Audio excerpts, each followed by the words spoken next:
Partia Demokratike do të kërkojë bashkë me pavlefshmërinë e zgjedhjeve në Tiranë e Durrës edhe rinumërimin e votave për kandidatët, duke çuar në Komisionin e Ankesave dhe Sanksioneve të gjitha kërkesat e kandidatëve të saj, të cilët pretendojnë se gjatë numërimit ka pasur parregullsi.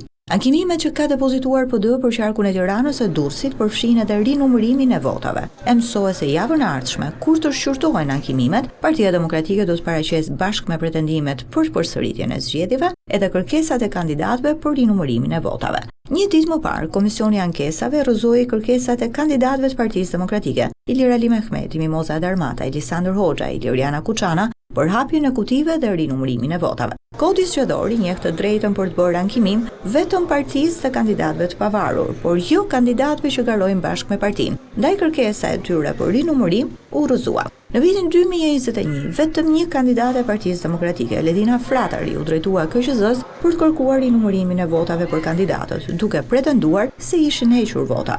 Por edhe atëherë, për shkak të parashikimeve të ligjit, kërkesa e saj u rrëzua. Në datat 4 dhe 5 qershor do të shqyrtohen ankimimet e Partisë Demokratike për qarqet Durrës e Tiranë. Mbetet për tu parë se çfarë do të vendos KAS për rinumërimin e votave për kandidatët.